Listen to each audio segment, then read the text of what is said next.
नमस्कार, स्वागत है आप सभी का। आप देख रहे हैं एनएमएफ न्यूज। आपके साथ मैं हूं नमता चौधरी और मेरे साथ जुड़े हैं मेरे सहयोगी रोहित पांडे। आज हम चर्चा करेंगे कि देश का अगला उपराष्ट्रपति कौन हो सकता है, क्योंकि जगदीप धनखड़ तो अपने पद से इस्तीफा दे चुके हैं। स्वास्थ्य कारणों का उन्होंने हवाला दिया और उसके बाद अचानक से रातों रात उनका इस्तीफा हो गया। हालांकि इस इस्तीफे पर कई सारे सवाल उठे, फिर कई सारी थ्योरीज निकलकर सामने आई। किसी ने कहा कि भाई कुछ और दिमाग में आ गया था, कुछ अपने आप को पावरफुल फील कराना चाहते थे। किसी ने कहा कि नहीं, अंदर खाने की कोई और लड़ाई है जो धीरे धीरे निकलकर सामने आएगी। लेकिन इन सब के बीच पास्ट में ना जाते हुए फ्यूचर की अगर हम बात करें तो कौन हो सकता है अगला उपराष्ट्रपति, इसे लेकर अलग अलग नाम आगे चल रही हैं। जो लिस्ट चल रही है, जो इस रेस में नाम दौड़ रहे हैं, वो हमने आपको एक बार पहले भी बताए थे। लेकिन इस लिस्ट में अब कुछ और नाम जुड़े हैं और यकीन मानिए ऐसे नाम आते जाते रहते हैं। हमने कई बार देखा है, हम जिक्र करते हैं, चर्चा करते हैं और बहुत विश्वसनीय सूत्रों के हवाले से भी चर्चा करते हैं। लेकिन उसके बावजूद खेल ऐसा पलटता है कि कोई एक ऐसा नाम निकलकर सामने आता है जिसकी दूर दूर तक कल्पना नहीं की गई होती। बहरहाल अभी तो अध्यक्ष कौन होगा बीजेपी का, इसको लेकर भी फिलहाल बातचीत चल रही है। और दूसरी बात, उपराष्ट्रपति कौन होगा, इसको लेकर कुछ नाम आगे चल रही है। पहले मैं आपको ग्राफिक्स के जरिए वो नाम पढ़कर बताती हूं और उसके बाद मेरे सहयोगी आपको बताएंगे इनका पूरा बैकग्राउंड। जैसे इनमें पहला नाम है हरिवंश का। देखिए, राज्यसभा के उपसभापति हैं। कई मीडिया रिपोर्ट्स में उनका नाम आगे चल रहा है कि भाई उपराष्ट्रपति पद के लिए वो संभावित उम्मीदवार माने जा रहे हैं। उनका अच्छा खासा अनुभव है, संसदीय कार्य प्रणाली हम सब ने उनकी देखी है और ऐसे में उनकी चर्चा बहुत तेजी से आगे बढ़ रही है। अगला नाम इसमें है आरिफ मोहम्मद खान का। बिहार के वो राज्यपाल हैं, उनका नाम भी इस लिस्ट में आगे चल रहा है क्योंकि उनका अनुभव बहुत ज्यादा है और अनुभव के आधार पर ये चर्चा जोर पकड़ रही है। तीसरा नाम लेकर आइए, ग्राफिक प्लेट चलाइए। अगला नाम है नीतीश कुमार का। जानते हैं आप सब लोग, चिर परिचित अंदाज उनका, बिहार के मुख्यमंत्री हैं और उनका नाम भी आगे आ रहा है क्योंकि उनको लेकर लोगों का ऐसा मानना है कि चूंकि उनकी तबियत उतनी ज्यादा ठीक नहीं रहती कि वो मुख्यमंत्री के तौर पर काम कर सकें। और वैसे भी बीजेपी अपना मुख्यमंत्री बदल सकती है अगर वो सरकार में आती है बिहार में। इस तरह की चर्चाएं हैं, उन सब के बीच उनका नाम सामने आ रहा है। फिर रामनाथ ठाकुर, जो कर्पूरी ठाकुर के बेटे हैं, बिहार के एक प्रमुख राजनेता हैं, उनका नाम भी आगे आ रहा है। और इसके अलावा और जो नाम सामने आ रहे हैं मैं आपको बता देती हूं। ओम माथुर बीजेपी के वरिष्ठ नेता हैं, संघ पृष्ठभूमि से जुड़े हुए हैं, उनका नाम भी सोशल मीडिया पर फिलहाल चर्चा में है। और इसके अलावा संतोष गंगवार पूर्व केंद्रीय मंत्री रहे हैं, उनका नाम भी कई ऐसी मीडिया पोस्ट है जिनमें आगे आया है। अच्छा, इसके अलावा सीपी राधाकृष्णन महाराष्ट्र के, देखिए मैं आपको बताऊं, कहीं से भी कोई भी चेहरा चुना जा सकता है।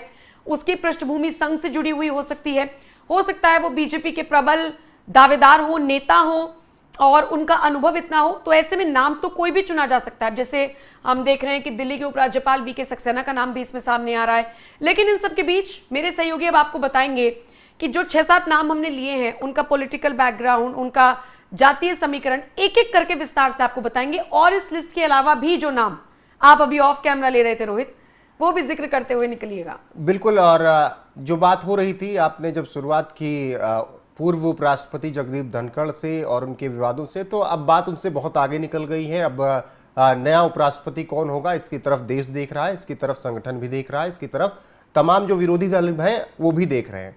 खबर तो यहाँ तक है कि विरोधी दल भी अपनी तरफ से एक चेहरा उतार सकते हैं और वो वॉकओवर नहीं देना चाहते हैं एनडीए को कि वो अपना उपराष्ट्रपति बैठा दें, जबकि पता है कि मैंडेट है उनके पास, आराम से वो जीत जाएंगे।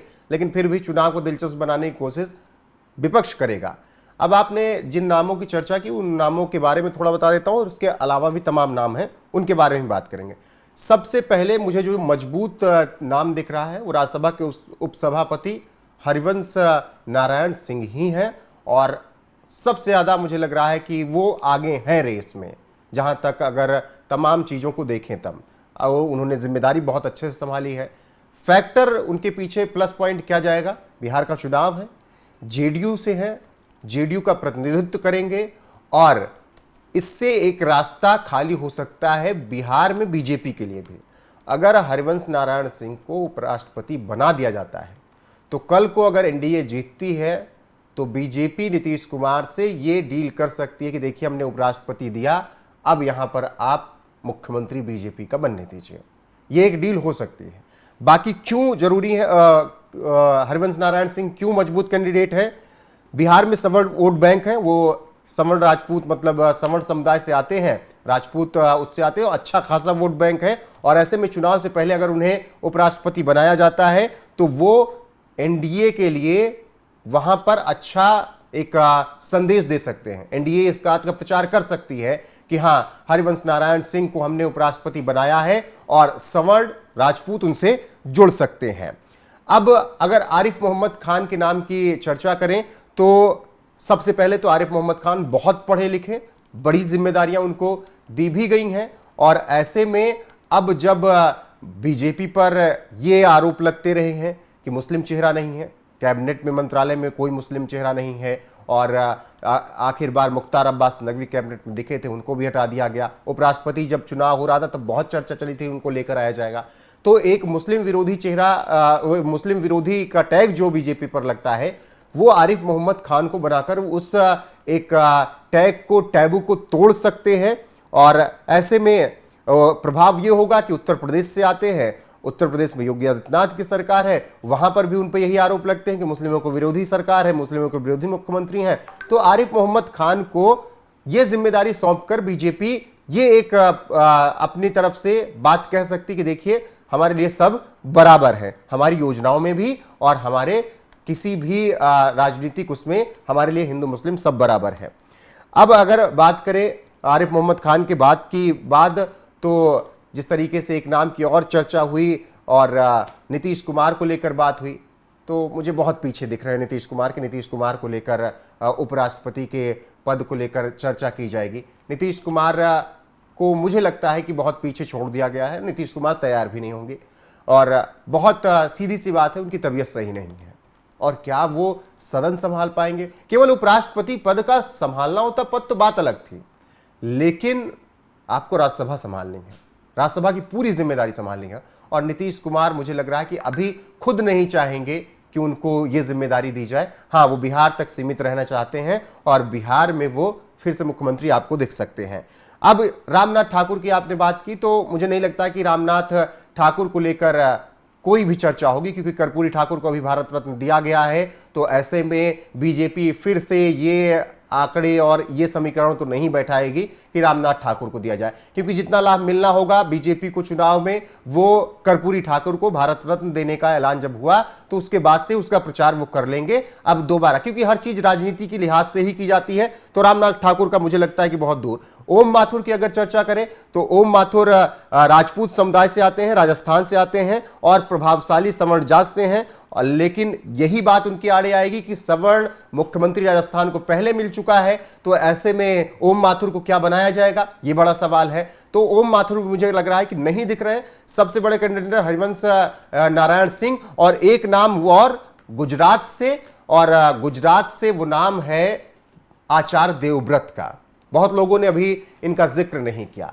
आचार्य देवव्रत राज्यपाल हैं इस वक्त गुजरात के, संघ के बेहद करीबी हैं, प्रधानमंत्री और गृह मंत्री अमित शाह से अच्छे संबंध हैं, और कह सकते हैं कि दो लोग गुजरात के यहां पे हैं तो वहां पर उन्होंने वहां के मुख्यमंत्री के साथ गुजरात को अच्छे से संभाल रखा है। तो आचार्य देवव्रत का नाम नहीं भूलना होगा। और ऐसे ही नाम निकल के आते हैं नमता जिन पर चर्चा होती ही नहीं है। तो एक नाम आचार्य देवव्रत।